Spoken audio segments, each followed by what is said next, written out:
Bonjour, chers amis sportifs. Bonjour à tous.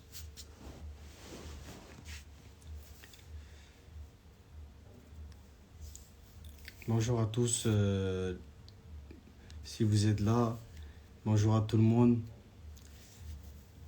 Donc, on attend un petit peu quand il y aura du monde pour notre émission de ce soir, qui est une émission très riche avec un invité de qualité.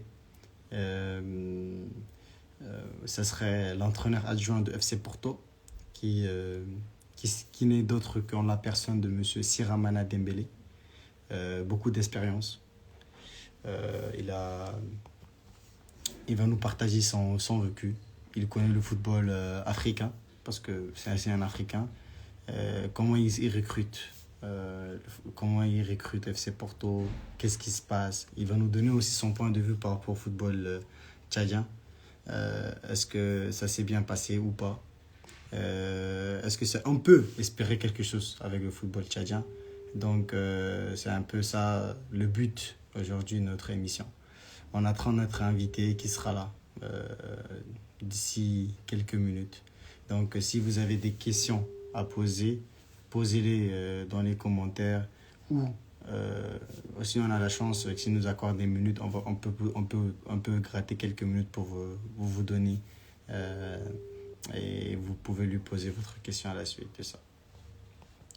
Donc, on attend juste notre invité qui sera là d'une minute à l'autre. Donc, s'il y a des gens qui veulent intervenir d'ici là pour donner leur point de vue. Euh, donc, ou écrire dans les commentaires pour poser des questions, parler des SAO, parce que c'est le sujet qui nous tient à cœur en ce moment, après le tirage contre la Gambie. Donc, bon, dans les minutes à suivre, il y aura notre invité, donc ça, c'est pas un problème. Alors, chers invités, quelles sont vos questions? On a vu que les SAO ont eu au tirage de sort la Gambie. Et la Gambie, qui est une équipe très solide, qui est qualifiée en ce moment en quart de finale de la Ligue, en quart de finale de la de la coupe, coupe d'Afrique. Voilà, normalement, notre invité, il est là. Donc, je l'envoie là. On va continuer notre débat avec lui. Et d'ici peu. Donc, à quelques instants, et ça, normalement, c'est bon. Voilà. Bonjour ou bonsoir à monsieur Seramana Dembélé. Bonsoir, bonsoir. J'espère que vous allez bien et tout se passe bien de votre côté. Ça va, tout se passe bien, Dieu merci. Donc, merci déjà d'avoir accepté notre invitation et merci d'être là. Merci d'avoir accordé à cette jeunesse tchadienne un moment avec vous pour partager votre riche expérience avec nous. Donc, voilà, on aimerait au début de notre émission, si vous pouvez déjà vous présenter et présenter votre riche carrière en tant que joueur et entraîneur à nos auditeurs, à nos spectateurs. Et après, petit à petit, on entrera dans les vifs de sujet. Non, ben, tout simplement, je suis avant tout un fan de football. J'ai commencé au niveau amateur dans la région parisienne. Et puis ensuite, j'ai toujours suivi cette volonté de toucher le monde professionnel. Alors après, j'ai fait le plus haut niveau amateur au niveau CFA où j'étais au Lila. Ensuite, j'ai fait le national. Et puis ensuite, j'ai eu la chance de faire le Vitoria de Setúbal ainsi que le Standard de Liège surtout.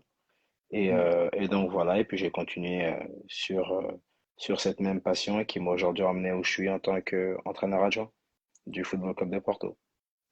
D'accord, mais avant d'être entraîneur adjoint de FC Porto, je pense que vous avez eu à parcourir plusieurs équipes avant. Oui, tout à fait. Avec le coach Sergio Conceição, on a été avant tout au Standard de Liège, là où on a tous les deux commencé en tant qu'adjoint. Et puis ensuite, on a fait Olhanense au Portugal, première division. On a fait Académica, on a fait Braga, ça c'est dans l'ordre. Ensuite, on a fait le Vitória Guimarães. Ensuite, on a eu 6 mois d'un excellent parcours à Nantes. Et puis après, on est venu au Football Club de Porto. D'accord. Déjà, merci pour ces détails-là. Donc, coach, on aimerait déjà, on est dans un moment de la CAN, dans une période de compétition de Coupe d'Afrique de Nations, et en tant qu'Africain, et je pense que c'est un moment spécial, c'est très spécial. Et donc, on aimerait savoir avec vous, vous nous parliez un peu de cette compétition, comment vous l'avez trouvée, et les surprises et tout cela. Donnez-nous votre impression par rapport à cette CAN déjà. Non, je trouve que c'est une très bonne CAN. Aujourd'hui, le football envoie toujours des surprises. Donc, par rapport à ça, je dirais que ceux qui appellent ça des surprises, c'est parce qu'ils donnent pas la vraie valeur au football. Le football, c'est une question permanente d'évolution et le football africain, il en fait partie. Donc aujourd'hui, voir la Gambie qualifiée, c'est très bien pour le football. Plusieurs nations ont fait leur première CAN. Aujourd'hui, on se rend compte plus que par le passé que le football, c'est pas une science infuse. Donc par rapport à ça, tout le monde peut vaincre tout le monde. Et je pense qu'on n'est pas au bout de nos surprises. Il y a des équipes nationales qu'on attendait de pied ferme, comme le Sénégal ou l'Égypte. Elles souffrent, mais pour autant, elles sont toujours en course. Donc, elles peuvent répondre à leurs objectifs. Donc maintenant, il faut continuer de regarder avec cette passion qu'on a pour le football africain parce que c'est notre meilleure publicité avec les grandes stars africaines qui participent à cette CAN. D'accord. Et en fait, on a eu, je sais pas, coach, en tant qu'entraîneur, vous, en tant qu'entraîneur d'une grande équipe, est-ce que c'est là vous, enfin, est-ce que il y a des répercussions de la CAN sur votre équipe, par exemple, en cette Bah, période de janvier-février? la CAN elle a des répercussions sur tout le football mondial puisque les meilleurs joueurs africains sont conviés à la compétition. Donc automatiquement, ça crée des manques au niveau des clubs. Parce qu'une chose est certaine, les clubs payent les joueurs africains. Maintenant, à côté de ça, je dirais que bon, ça fait partie de la règle du jeu. Il faut s'adapter et je pense que aujourd'hui, tout le monde s'y adapte. D'accord. Euh, et coach, ce que j'aimerais, en parlant du football africain, vous avez eu la chance d'entraîner beaucoup de joueurs africains. Donc, en fait, pourquoi, pourquoi, selon vous, le football africain n'est pas aussi, n'a pas sa valeur, en fait, n'a pas encore la valeur qu'elle doit l'avoir. Parce que quand on voit en ce moment la CAN, les équipes qui souffrent, c'est les équipes anglaises. Parce que les joueurs africains ont vraiment un grand impact dans leur effectif. C'est-à-dire que les joueurs africains vraiment ont quelque chose qu'on n'a pas envie on peut dire aux Européens ou d'autres nations, à d'autres continents. Donc, pour vous, qu'est-ce qui nous manque? Pourquoi aussi les équipes africaines n'arrivent pas à à aller loin pendant la Coupe du Monde et tout ça? Et pourquoi on n'arrive pas à être là où il faut, en fait? Non, je dirais que le football africain, il évolue. C'est sûr qu'on on n'a pas commencé avec les mêmes armes, je dirais, que les Européens. Maintenant, à côté de ça, je dirais que il faut pas qu'on voit les choses de cette façon. Ce qu'il faut qu'on se dise, c'est que si on veut progresser, il faut se donner les moyens de progresser. Aujourd'hui, on a la chance d'avoir de grands joueurs africains, de grands représentants. Après, il faut se donner aussi les moyens d'avoir de grands entraîneurs, il faut se donner les moyens d'avoir de grands dirigeants, il faut se donner les moyens d'avoir de grosses structures, de grosses fédérations. Et je pense que c'est par là on pourra revendiquer plus de choses au niveau mondial. Mais aujourd'hui, ce qu'il faut, c'est consolider tout ce qui est en train de se faire, c'est accompagner toutes ces grosses stars qui sont au service de leur sélection, de leur pays. Et voilà, maintenant, je pense que l'évolution du football africain passe aussi par l'évolution de l'Africain lui-même au sein de la société mondiale. Et c'est à partir de là qu'on pourra voir euh, un parallèle plus fort avec des résultats plus probants. D'accord. Et du coup, en parlant de tout ce qui manque en ce moment, dis-nous, coach, pour vous, quelles sont les qualités ou les trucs, voilà, les qualités, on peut dire, pour qu'un footballeur puisse atteindre le haut niveau? Parce que quand vous êtes coach, par exemple, quel joueur, quel est le joueur que vous aimeriez avoir dans votre équipe, par exemple? Et quelles sont les étapes à suivre pour avoir le joueur que vous aimeriez avoir? Non, je pense qu'ici, c'est pas une question de dire quel joueur on aimerait avoir. Vous savez, si on vous demandait aujourd'hui de choisir entre Didier Drogba ou Samuel Eto'o, c'est très compliqué. Si on demande de choisir aujourd'hui au niveau européen Cristiano Ronaldo ou Messi, c'est compliqué. Je pense que la qualité, elle est là. On a beaucoup d'excellents joueurs. On a Mo Salah, on a Mané, on a Koulibaly, on a beaucoup, beaucoup de joueurs. Et aujourd'hui, ce qu'il faut dire, c'est que il y a un panel de joueurs africains de bon niveau. On a un panel euh, de pays avec un très bon niveau. On a un panel de pays avec de bonnes structures. Après, ce qu'il faut, c'est la régularité. C'est la régularité dans nos actions, c'est la régularité au niveau de notre foi pour que ça puisse fonctionner au niveau du continent. Et c'est de cette façon-là qu'on va booster les choses vers l'avant. Maintenant, je dirais que le choix en lui-même, il est difficile parce qu'il n'y a pas comment je vais dire ça? Il n'y a pas un profil qui va faire que tout le monde va aimer. Et c'est ce qu'on aime dans le football. Il y en a qui sont capables d'aimer un Cristiano, il y en a qui sont capables d'aimer un Messi, il y en a qui sont capables d'aimer un Salah, un Mané, un Drogba, un Yaya Touré, un Kolo Touré. Euh, et c'est pour ça qu'aujourd'hui, le football africain, il est riche. Il y a énormément de talent et tout le monde s'attache à ces différents talents pour affirmer son identité. Et je pense que plus on aura de talent et plus l'identité africaine sera riche. D'accord. Coach, vous êtes entraîneur de Porto depuis combien de moments déjà? 5 ans. Je Depuis suis, je suis, un- je suis un des adjoints de Sergio Conceição. Conceição, d'ailleurs adjoint aussi dans les autres clubs FC Nantes et tout ça. Donc, vous avez Exactement. eu plein de joueurs africains et je vois que, et dont d'ailleurs un de nôtres, qui est d'autre que Marius Mwandil m'a dit, un Tout Tchadien. à fait. Donc, vous avez vu, donc on va rentrer un peu dans ce sujet-là. Vous êtes l'entraîneur, vous avez eu Marius Mwandil m'a dit. Quand vous l'avez eu, quand vous l'avez eu ce joueur, quelles sont les qualités que vous avez détectées en lui pour le garder? Parce que quand il était venu, il était un petit peu dans une période d'essai. Est-ce qu'on va le garder en équipe A, on va garder en équipe B? Donc, on aimerait savoir ce qui se passe. Ça, franchement, ça nous donne un peu de saveur pour savoir qu'est-ce qui se passe, qu'est-ce que vous avez été, qu'est-ce qui a été dit, bah, si c'est pas un secret professionnel, mais bon, un truc entre guillemets pour savoir quelles sont les qualités, qu'est-ce qui a été dit sur notre joueur, sur notre pépite tchadienne qui est notre star. Non, effectivement, Marius, il était là. C'est un très bon joueur, c'est un très bon jeune. Après, je pense pas que ce soit les qualités de Marius à ce moment-là qu'il faille regarder. Je pense que c'est surtout le fait que ce soit une adaptation. C'était sa première expérience européenne et c'est pas évident. Donc, quand il arrive, il faut savoir s'adapter à notre mentalité, à d'autres cultures. Il arrive dans une très grande équipe. Et c'est ce qui a fait qu'aujourd'hui, bah, ce soit pas facile pour lui. Mais sinon, à côté de ça, il est puissant, il a, il a un droit devant le but, c'est un finisseur. Et donc voilà, maintenant, je pense que comme tout, avec les années, il sera de plus en plus fort. Voilà. Et vous pensez quelles sont les qualités, vous pensez quelles qualités qu'il peut encore améliorer? Non, il peut s'améliorer à tous les niveaux. J'ai dit que il était puissant, qu'il était fort devant le but, il a un super jeu de tête, mais même dans tout ça, il peut s'améliorer. Après, je pense que c'est avec la maturité qu'il va acquérir en tant qu'homme, qu'il sera encore plus fort en tant que joueur. Je pense qu'on ne peut pas dissocier les deux. Il y a le joueur, il y a l'homme, et c'est cela qui fait que une personne, elle évolue, elle arrive à atteindre à un moment donné une certaine plénitude au niveau de son jeu. Donc, euh, donc voilà, maintenant ici, il est bien. Euh, il a eu des difficultés, il a su rebondir, il a été intelligent. Et aujourd'hui, il a à Serein et ce qu'il fait à Serein, c'est intéressant. D'accord.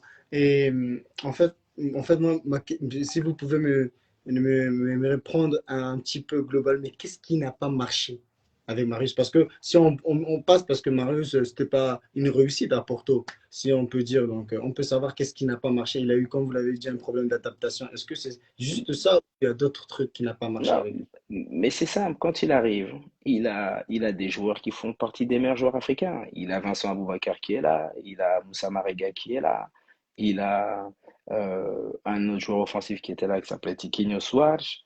Donc à un moment donné, quand il arrive, il faut insérer tout ça dans son ensemble. C'est pour cela que Voilà, maintenant dire qu'il n'a pas marché, sauf qu'ici, c'est un club très fort, il faut être performant, laisser le temps à un joueur de se former, c'est pas toujours évident. Donc voilà, maintenant, je dirais que il continue son chemin et bien, et le plus important après, ce sera de faire la rétrospective après, quand il arrivera à un moment donné de sa carrière, 27-28 ans, la maturité du joueur de football, pour voir si oui ou non il est en adéquation avec ce qu'il fait. C'est tout. En tout cas, merci de nous avoir un peu donné un peu d'éclaircissement. C'est notre pépite, comme vous le savez, et c'est qui nous lie avec Porto. Aujourd'hui, si on a cet amour pour cette équipe-là, c'est parce qu'il y a un Tchadien qui est passé par là. Et cet amour-là restera toujours gravé en nous, dans nous les Tchadiens, et surtout moi, qui a eu cette chance de visiter Porto et visiter vos installations. Une très, très grande équipe par contre. Et voilà, en parlant de ça, voilà, bon, je voulais un peu rebondir aussi euh, il a eu un bon agent, un agent qui a pu l'insérer à RFC Serein, qui est d'autres Christian Degoué.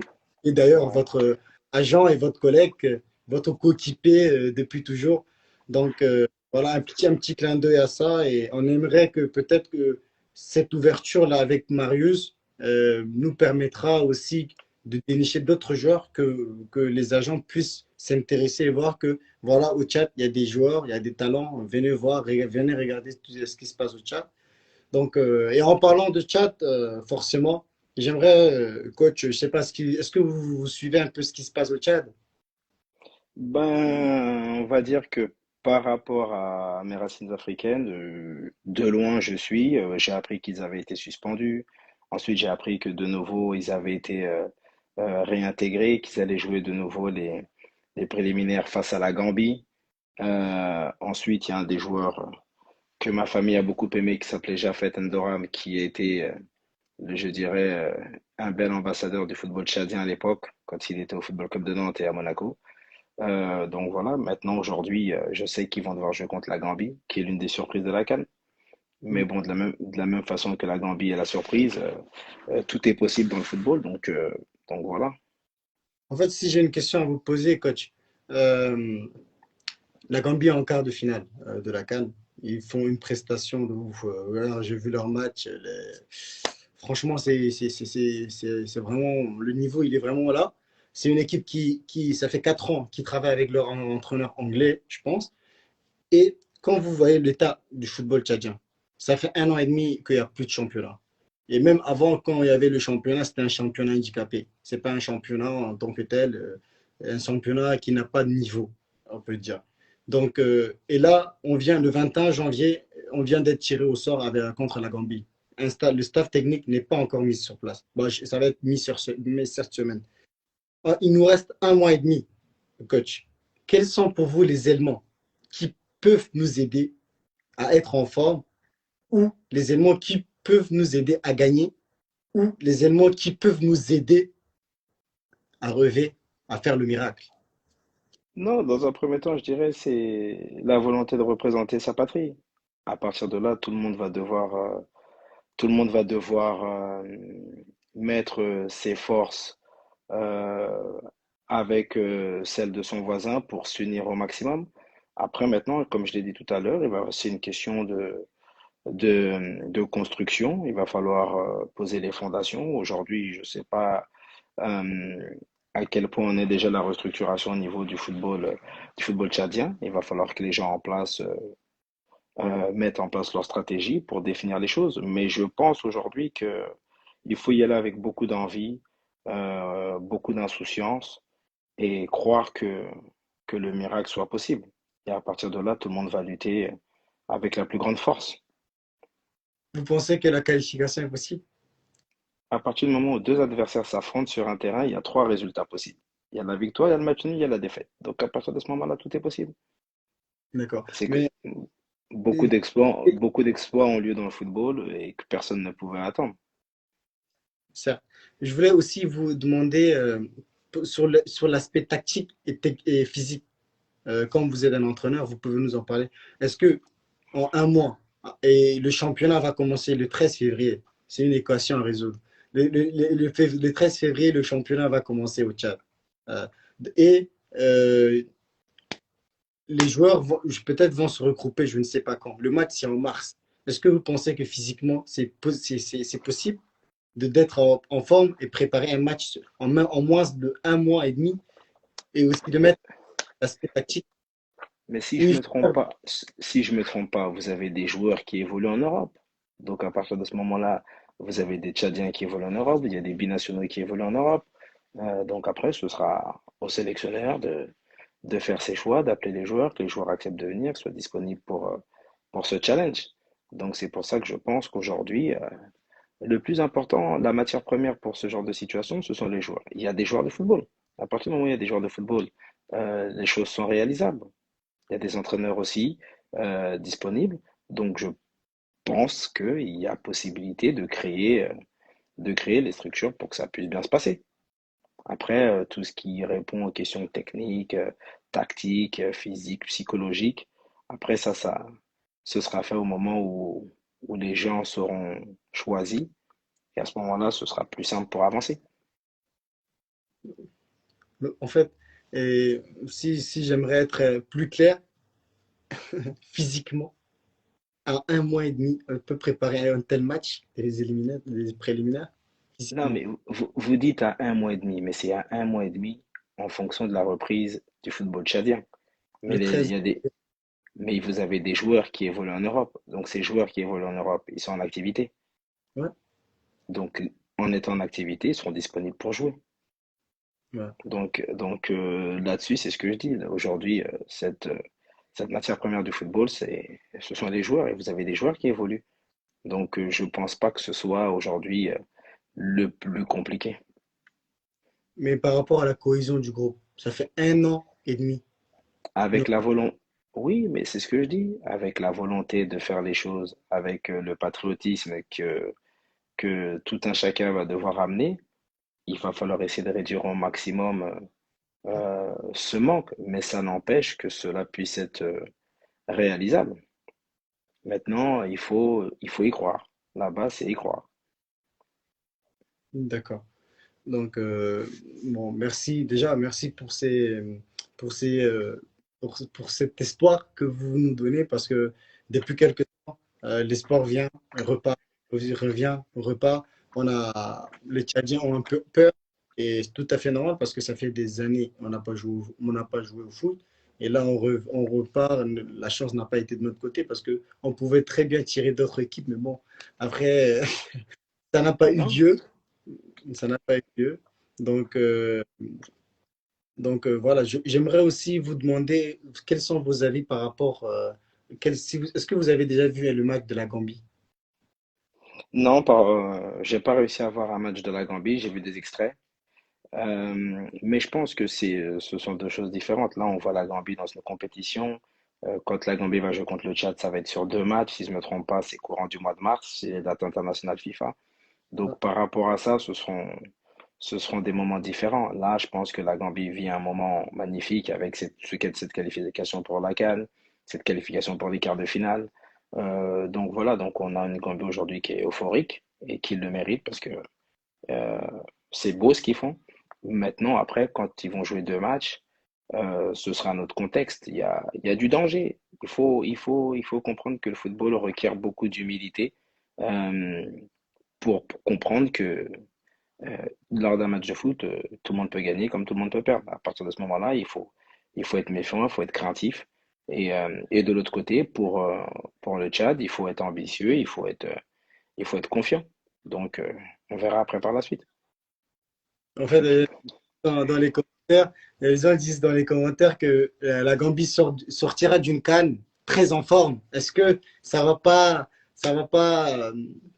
par exemple, ça va pas jouer un peu sur le résultat parce que certes, ils vont jouer la CAN, et comme vous l'avez dit, c'est un contexte différent. Là, ils sont dans leur bulle, ils sont heureux, leur première CAN, et ça va être différent le match. Ça, je l'entends et je suis tout à fait d'accord avec vous. Mais aussi, et regardez la forme.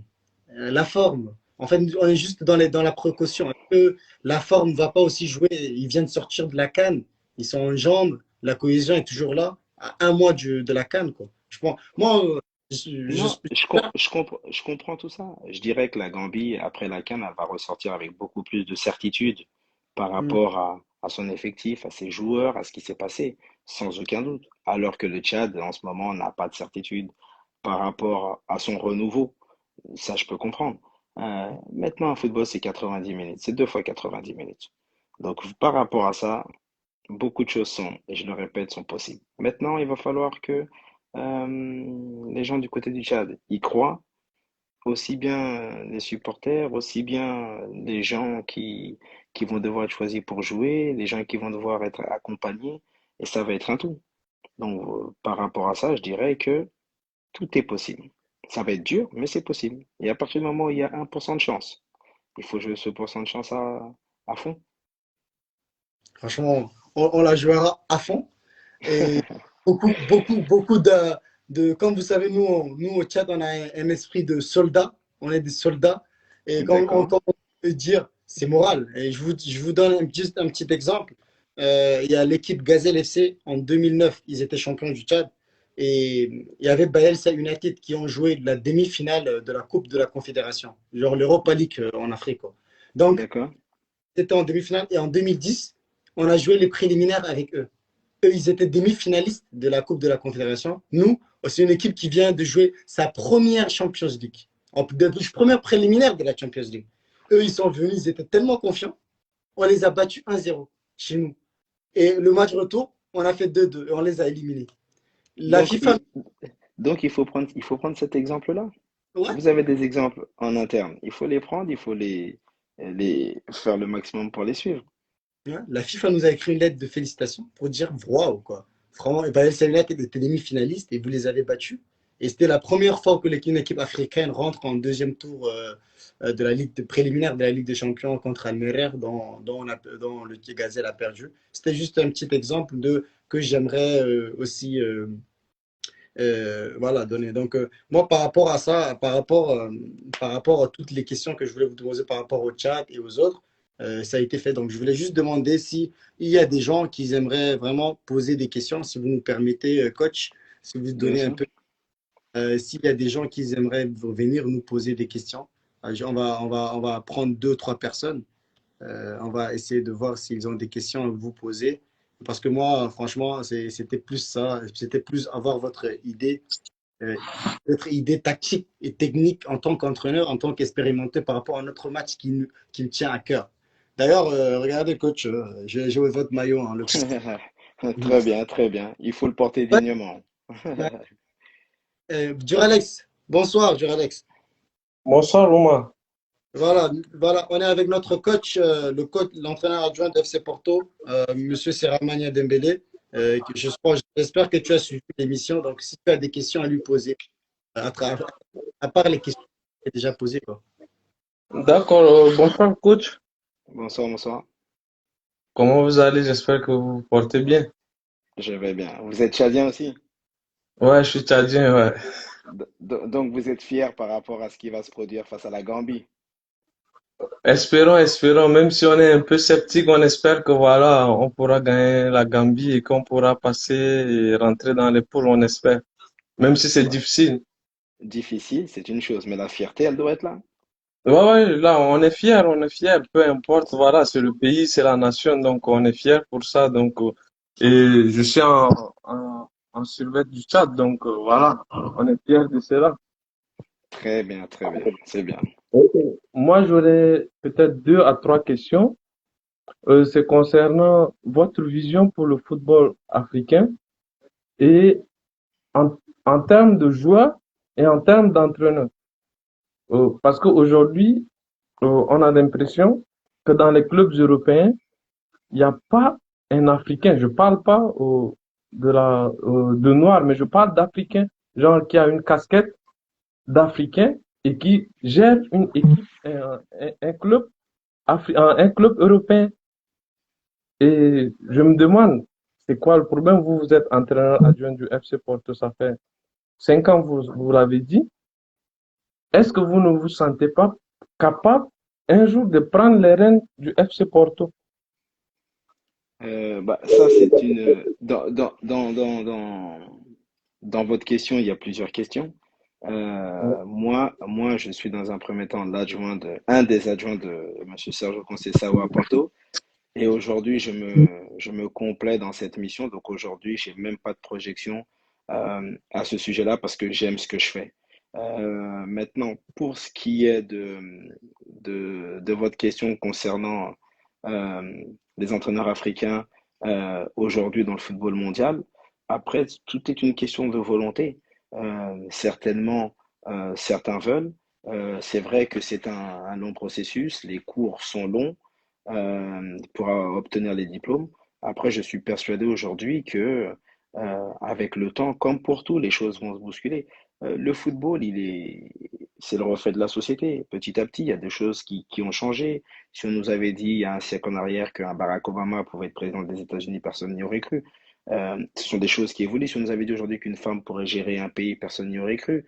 Donc aujourd'hui, ce qu'il faut se dire, c'est euh, avoir l'ambition dans un premier temps de faire les choses. Et je suis persuadé aujourd'hui que de plus en plus, on s'aperçoit qu'il y a des grands joueurs africains qui jouent dans les meilleurs clubs au monde. Et je suis persuadé que petit à petit, ces personnes-là vont vouloir rétribuer au football ce que le football leur a donné. Donc ça, c'est une question de volonté. Après, je ne sais pas, moi, c'est difficile pour moi de parler au nom de tous les Africains, mais on voit aujourd'hui, par exemple, quelqu'un comme Samuel Eto'o, qui est aujourd'hui le président de la Fédération du Cameroun. C'est certainement parce qu'il veut rétribuer au football ce que le football lui a donné. Il veut rétribuer à son pays ce que le football lui a donné. Donc ça passe par là. Donc aujourd'hui, on va dire que les footballeurs, ils ont du poids. On a George Weah aujourd'hui qui est le président du Liberia.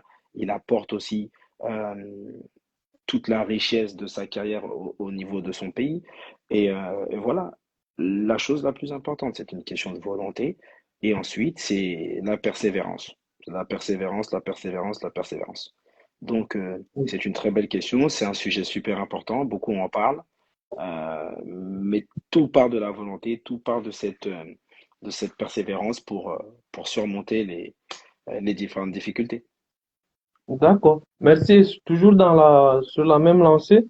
Euh, je parle, bon, là, actuellement, on est en Coupe d'Afrique et on voit les pays africains jouer et il y a toujours ces questions qui reviennent. Bon, on va toujours revenir sur ça. Pourquoi ne pas donner des sélections nationales africaines à des entraîneurs africains, leur faire confiance et faire le boulot? Le Sénégal le fait avec Cissé, il y a le Nigeria avec c'est Augustine ou un truc, j'ai Tout oublié à son fait, nom, mais tout à fait. oui, c'est quelqu'un qui est là, ça fait un bout de temps aussi avec l'équipe nigériane.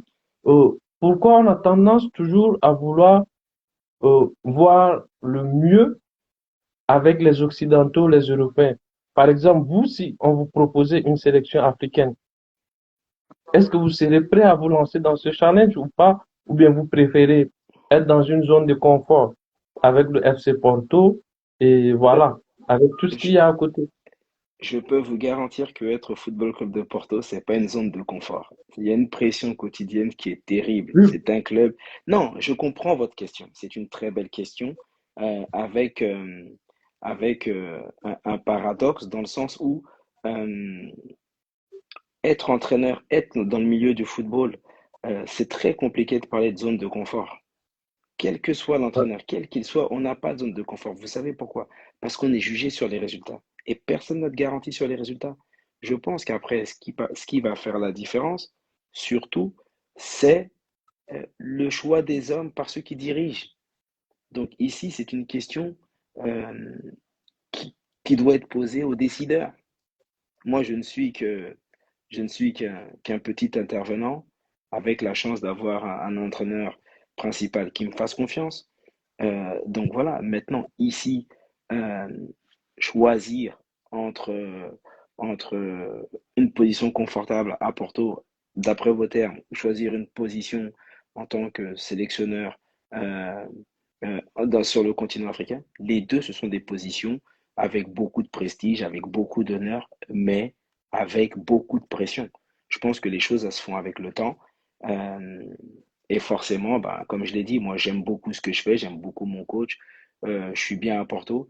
On ne sait pas de quoi demain est fait, mais aujourd'hui je sais que je suis fier d'être à Porto. Maintenant, je pense qu'il va y avoir de plus en plus, il va y avoir de plus en plus d'entraîneurs africains à la tête des équipes africaines. Ça, j'en ai pas le moindre doute. Avant, on n'en avait quasi pas. Aujourd'hui, ça commence à avancer. Il y a aussi Djabel Belmadi qui est à la tête de l'Algérie. Je pense que de ce côté-là, il y en aura, pas- ça va le faire. Maintenant, encore une fois, je dis, c'est une question d'ambition de la part des gens de faire les cours d'entraîneur, d'accompagner cette formation pour arriver et pouvoir enseigner avec une richesse les choses. D'accord. Merci beaucoup. Ça va être ma dernière question. Et comme j'ai un ami qui a joué au FC Porto avec qui j'ai joué, je veux vous poser la question le concernant. J'ai joué avec Marius au Tchad, donc Il a voilà. répondu par rapport de Marie, je ne sais pas si tu étais là. Oui, oui, mais Marius, ma question, elle est un peu bon. Je vais revenir sur ça. Qu'est-ce qui n'a pas marché avec Marius? Mais quelle suggestion, bon, parlons en termes de suggestion. Quelle suggestion vous pouvez faire à Marius, ce qui n'a pas marché au FC Porto dans son futur? vous savez, j'ai eu la chance d'avoir Marius ici au Football Club de Porto. On a eu la chance de partager notre quotidien pendant des années et j'ai déjà eu des discussions avec Marius. Donc aujourd'hui, à Marius, euh, ce que j'ai à lui dire, je lui ai déjà dit et je pense qu'aujourd'hui, il est sur le bon chemin. Il doit continuer comme il le fait là. Il a fait beaucoup de sacrifices.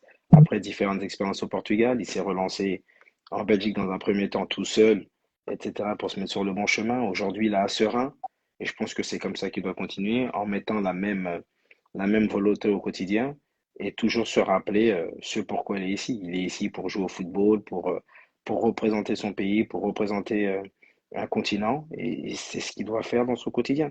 Donc je pense qu'aujourd'hui, Marius, il sait mieux que quiconque ce qu'il doit faire, et il est sur le bon chemin, et je peux dire que voir l'évolution de Marius, ça fait plaisir. Il doit continuer comme ça, et vous devez être fiers de votre ami, parce que il progresse de jour en jour. D'accord. Merci beaucoup. C'était ma dernière question. Merci pour vos réponses et je vous souhaite bonne chance et bonne continuation dans votre carrière. Merci beaucoup, c'est gentil. C'est gentil, c'est gentil. On va prendre une dernière personne qui va poser cette question. Bonjour, bonjour ou bonsoir, monsieur. Voilà, on peut être résumé. On est avec l'entraîneur adjoint de FC Porto. Il nous a un peu tout parlé. Si tu as suivi l'émission, les questions que j'ai pas posées, si tu veux les poser, pose-les pour avoir des clarifications. Mais Ouais, pas déjà, trop de questions quoi, sur le volet parce que notre coach n'a pas assez de temps et on veut. y a pas de souci, Omar. Je vous dis bonsoir de mon côté. Il se fait déjà tard. Bonsoir. Bonsoir. Et moi, déjà, je vais me présenter. Je m'appelle Omar aussi, comme toi. Enchanté. Bonsoir, coach. C'est un honneur Bonsoir, pour moi Omar. de discuter avec un entraîneur de telle envergure. Merci. Je m'appelle Omar et je suis né au Tchad. J'ai été formé au Cameroun. Et aujourd'hui, j'évolue en quatrième division en Turquie. D'accord. J'avais deux questions à vous poser et les deux questions sont par rapport au football africain. L'évolution que vous voyez entre le football africain et le football européen. Déjà dès le bas âge. Pour moi, le football commence dès le bas âge, la formation. Et déjà, c'est ce qui nous manque. Ce que moi je pense, c'est ce qui nous manque en Afrique par rapport à l'Europe. Parce que déjà, on ne forme pas dès le bas âge. Et quelles sont vos réponses par rapport à cette question? Non, je pense qu'ici, tu sais, on ne peut pas prendre seulement le football et l'isoler. Le football, il fait partie d'une société. Et au sein de cette société, l'Europe et l'Afrique n'ont pas le même poids. Donc C'est clair. forcément, on ne peut pas exiger les mêmes bases. Ceci dit, on a des grands joueurs africains qui ont réalisé de grosses carrières. Donc si on veut parler de la formation, euh, on va se poser la question de se dire où est la formation quand certains grands joueurs ont réussi. Il y a des très bonnes académies en Afrique, il y a des très beaux centres de formation en Europe. Euh, voilà, il y a des académies en Côte d'Ivoire, des académies au Sénégal, des académies au Mali. Il y a pas mal de matières premières pour pouvoir y arriver. Après, je dirais à un moment donné, c'est chacun face à sa réalité au quotidien. C'est vrai que c'est dur. Ce que toi, tu es en train de faire aujourd'hui, tu es en Turquie. Peut-être que dans 2 ans, quand on va parler, parce que tu auras réalisé 6 mois magnifiques Peut-être que de la quatrième division, tu vas passer à la deuxième division. Peut-être qu'après, de la deuxième division, tu vas passer à une première division. Et de la première division, tu seras le capitaine du Tchad et tu vas faire une belle CAN et tu peux partir. Donc, et qu'est-ce qu'on va dire? Que tu n'as pas eu de formation? C'est difficile. Le football, il est aléatoire. Et c'est ce qui est beau dans le football. Parce qu'aujourd'hui, dans le football, quand on voit par exemple le parcours d'un Didier Drogba qui n'a pas forcément fait la formation, quand on va voir son parcours aujourd'hui, il arrive peut-être à un moment donné sur le tard, mais sa rage de vaincre était telle qu'à un moment donné, il a sauté beaucoup d'étapes pour devenir ce qu'il est devenu. Un Samuel Eto'o qui a une base où on pouvait penser que tout était prominent, il a souffert. Il a dû à un moment donné se refaire à la Majorque, montrer sa détermination, partir au Barça. Donc le football, c'est comme ça, il y en a plein comme ça. On en a beaucoup, on a Monsieur Keita du Mali, on a beaucoup de joueurs africains. Donc ici, il faut penser à regarder ce que l'on a, ok, avoir de la gratitude par rapport à ce que l'Afrique a pour se dire qu'avec ce qu'on a, on peut y arriver. On a peut-être moins que les autres, mais on peut y arriver. C'est comme ça qu'il faut Ok, voir. merci coach. Je vais pas être long. J'ai une deuxième question. La deuxième question est que j'ai une deuxième question qui a une autre question. La question est Omar, la question. très Non, rapidement. c'est bon. En fait, la question est que qu'est-ce que vous pouvez conseiller aux dirigeants tchadiens pour que le football tchadien arrive au même niveau que les autres nations, en fait, des autres nations africaines? Moi, je pense que dans un premier temps, ils ne doivent pas essayer de vouloir se comparer aux autres. Il faut qu'ils mettent leur passion, il faut qu'ils mettent leur foi euh, dans leur quotidien au niveau du football. Et c'est en s'associant les uns les autres qu'ils vont essayer d'amener du monde autour d'eux, qui vont essayer de bousculer la hiérarchie. Mais je pense que dans un premier temps, c'est cette passion du football, c'est une organisation qui va automatiquement accompagner. Je pense que les choses, elles se font comme ça, petit à petit.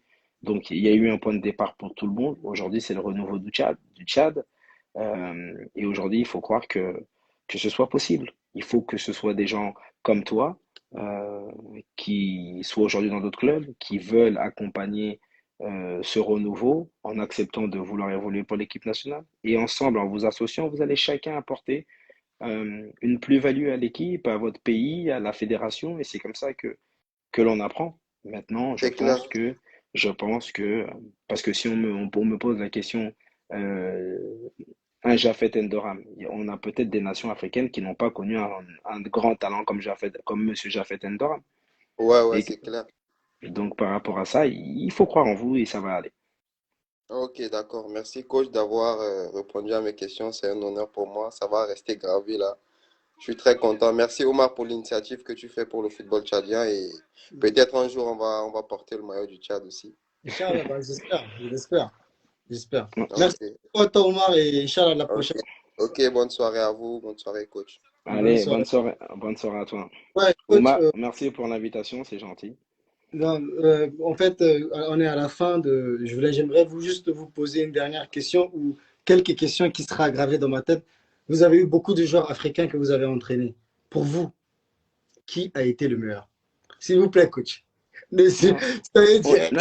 non, on ne peut pas isoler un joueur de cette façon. C'est très compliqué. Maintenant que beaucoup de joueurs aient du talent, c'est magnifique.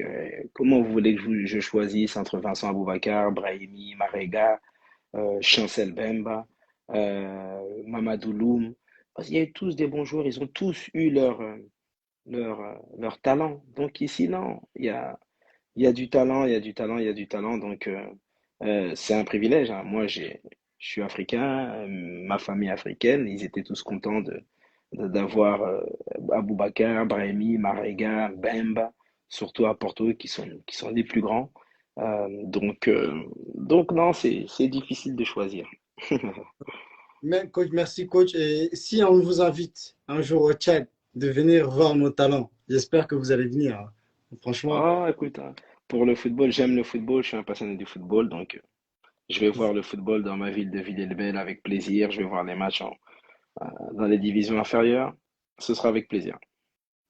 d'accord. Merci beaucoup, coach. J'aimerais dire merci à vous. Je tenais à travers cette émission, vous remercier parce que lors du tournoi Toumaï, vous nous avez offert un lot de maillots de Porto dont l'équipe vainqueur en a bénéficié. Il faut reconnaître, merci pour vos efforts. Merci d'avoir aussi pensé à nous. Merci pour votre maillot. Au nom de l'association, Je vous remercie. Je vous remercie d'être là et j'espère vous revoir, vous et votre staff, avec Monsieur Christian, Ataï et tout ça. Vous faites énormément un bon travail, même pour Marius et tout ça. On vous attend peut-être au chat pour nous faire des détections, d'autres projets. Beaucoup de projets peuvent être faits. Et on espère vous revoir d'ici très, très, très bientôt. Merci à vous, coach. Merci beaucoup Merci, merci encore et pour ce moment. euh, bonne chance au football tchadien. Et bonne chance à tous les Tchadiens. Je vous appellerai si on est qualifié, hein. Avec plaisir, Romain, il n'y a pas de souci, avec plaisir. Merci. Avec un but de Marius. Bah, ça va être le parfait. Et coach, je voulais vous savoir, est-ce que vous avez vu le comité de normalisation qui a été mis sur pied là, au Tchad? J'en ai entendu parler, et après dire que je serais capable d'en parler, non, mais j'ai vu qu'il y avait des choses qui se mettaient en place justement pour normaliser les choses à travers la FIFA, et c'est bien. D'accord, bah, il n'y a pas de souci. Dans tous les cas, allez, ciao coach, merci encore une fois. Ciao, ciao, au plaisir, ciao, ciao, ciao, ciao, ciao.